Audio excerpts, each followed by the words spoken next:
Hello, everybody. Steve Diaz here.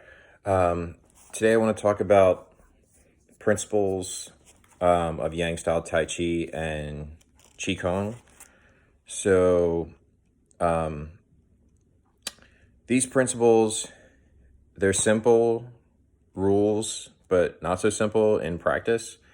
But if you follow these guidelines, your practice should be really great, and you should get a lot out of it, and hopefully you won't pick up any bad habits, or at least you'll be aware of them, so you'll be able to work on something to make your practice better and more productive. So here we go. So first thing is correct structure. So when we do our forms or static training, you want to make sure you have the correct structure. So first, you want to make sure your head is up straight.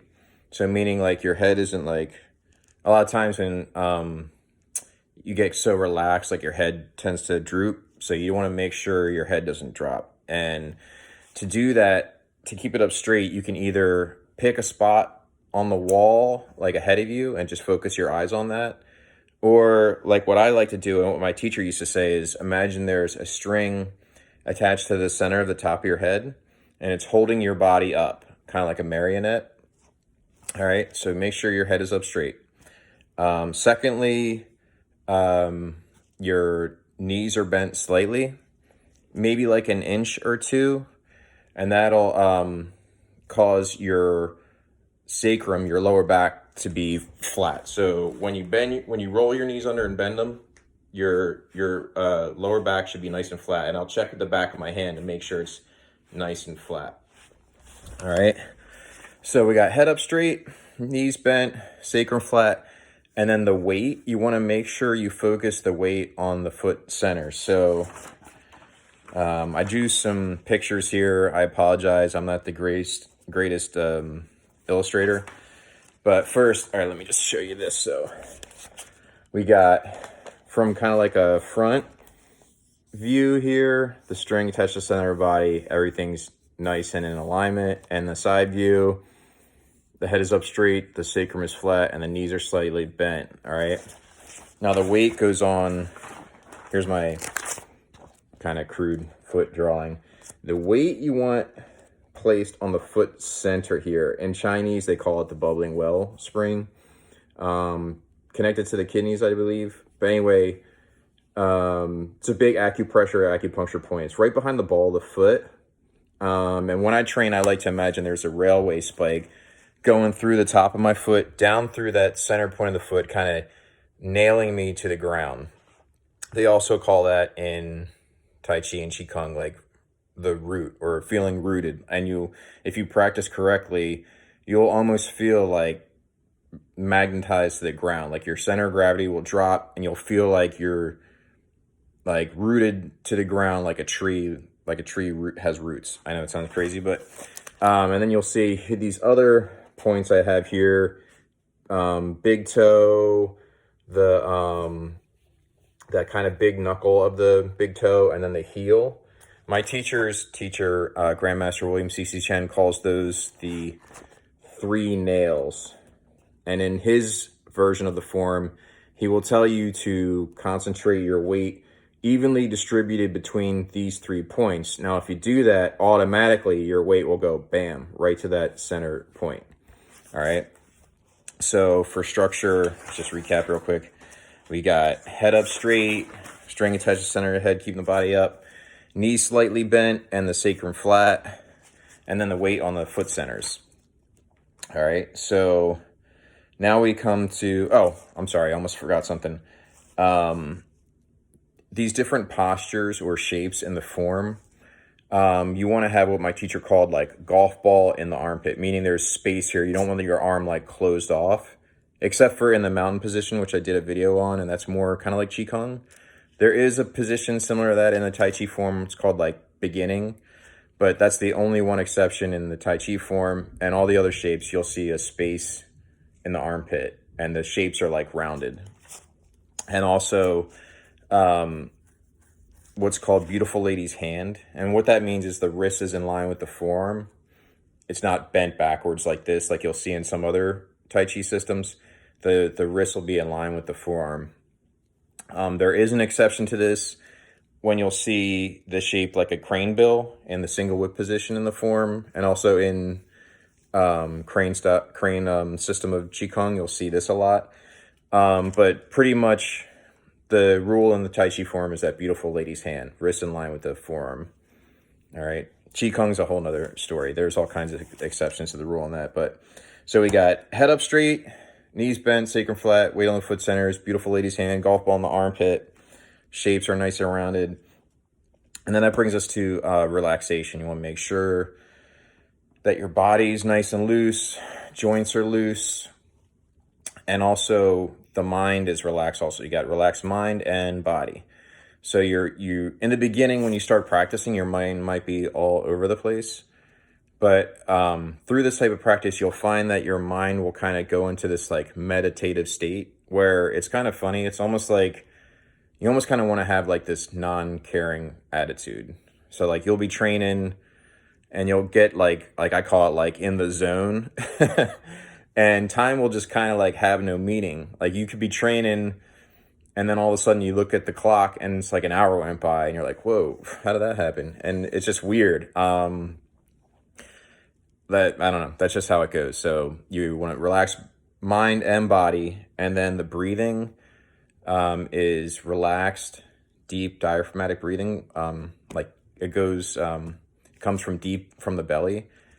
So when I breathe, when I inhale, it's in through the nose, calm, relax, fill up the balloon in my stomach. That's the image I use. And then when I exhale, it's exhale through the nose, deflate the balloon in the stomach. And you want the breathing to be like calm, relaxed breathing, almost like you can't even hear yourself breathe in and out through the nose. And you want that. And the breathing will actually help you to become more relaxed. So all these things, the structure, the breathing, the relaxation, they all kind of like are intertwined with each other. There are breathing patterns, especially in Qigong, and we'll tackle that subject later. And there are breathing connected to the movements, and we'll tackle that later too. But when you just get started, you don't want to really pay too much attention to the breathing other than it's relaxed in and out through the nose and comes from the belly. And a funny thing that will happen is if you have your structure correct and you relax your mind and body and you're breathing naturally with the belly, you'll notice that your center of gravity will lower, it'll sink. And my teacher used to always say, this in Chinese, it's called song. I hope I'm pronouncing that right, but it's the Chinese character for relax, and it actually means relax and sink. So when you relax, you'll actually feel like you're sinking into the ground, and that's your center of gravity lowering. So the funny thing is, like, my belly will kind of round out a little bit and it'll look like I have a Buddha belly, and that's from like my center of gravity sinking. And the internal organs will sink also. So your organs aren't supposed to be pushed up into your chest. They're supposed to sit down low. And when you relax everything and you get yourself in the correct structure and everything kind of like lowers down. And it's funny, you get this kind of like Buddha belly. It's not because like you ate a big lunch or anything. It's just the diaphragm stretching and the organs sinking. It's kind of cool. And it's very, very relaxing. And it's very good for your health too. So we got structure, we got relaxation, mind and body. We got breathing, natural diaphragmatic deep breathing through the nose. And then the movement. So you want to make sure that in this form, let's say this is the top of the head and this is like underneath your body, like the perineum. You want to make sure that, we'll call this like the axis here. It's nice and straight. All right. You don't want your back to arch or bend or anything. You want to have it nice and straight. And then the other thing is, depending on how, I suggest that your stances aren't real wide. They're, especially like when you're just starting out, you don't want to go real wide and bend your knees too much, because that'll put like extra strain on your legs. Just slightly bent, and the stances are about shoulders width apart or a little bit more, depending on on what position you're in, but that you, as you move from position to position, and it should be in a nice even flow, no like speeding up or slowing down. It's all the same kind of even flow with the timing, that you don't do this like up and down motion. So you're however deep your knees are bent, it stays that I guess like range of your knees bent. So if they're bent an inch, they stay an inch. All right, you don't want like this up and down thing. You want it nice and at the same height level. Now there are a couple exceptions in the form, and we'll get to that I guess a little later. But pretty much through the whole form, it's that same height. All right, there's a movement called snake creeps down where there's a slight level change. And also there's a movement called it's called like block and punch to the groin, where the axis tilts. But that's the only two exceptions that I know of. Everything else is that same height and the axis is straight. All right. Very important. Now, there's two other things with the movement. So when you're stepping, you want to step with you'll have 100% of your weight on one leg. And when you go to step, you want to make sure you step and place the foot down with no weight on that foot. You don't want to like step right into like weight on that foot. You'll place the foot down, and my teacher would say like kind of like heel and then roll the foot down, but no weight on that leg. And then once the foot is down, you shift the weight to that leg. And in the form, usually you'll have most of the weight on one leg, and sometimes 100% of the weight on one leg at a time. So your legs are gonna get some work, trust me.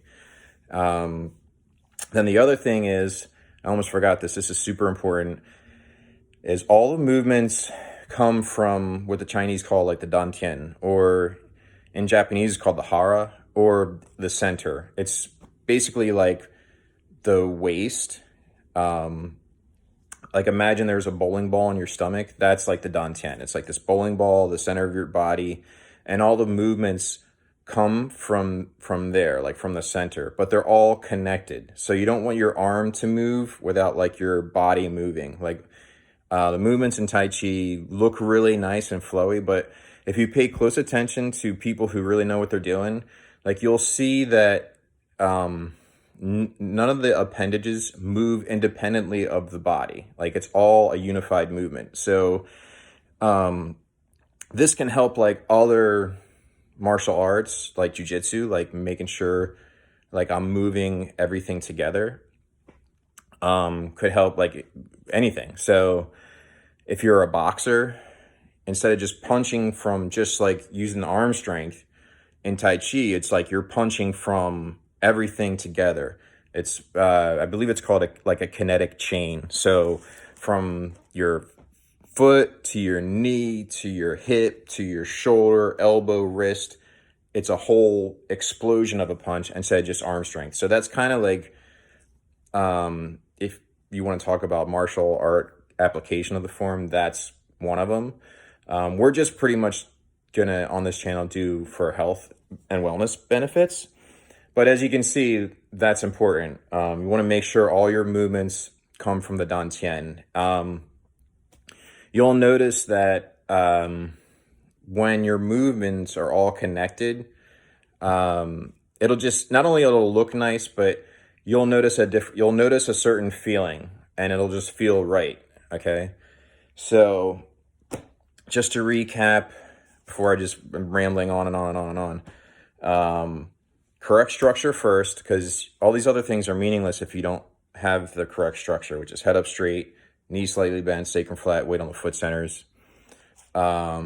Relaxation, relaxed body, calm mind, breathing with the belly, nice deep diaphragmatic breathing, relaxed breathing, in and out through the nose, which will actually help you to become more relaxed. And then movement, the timing is all one time, no speeding up or slowing down. Whatever speed you choose, that's the speed you stick with.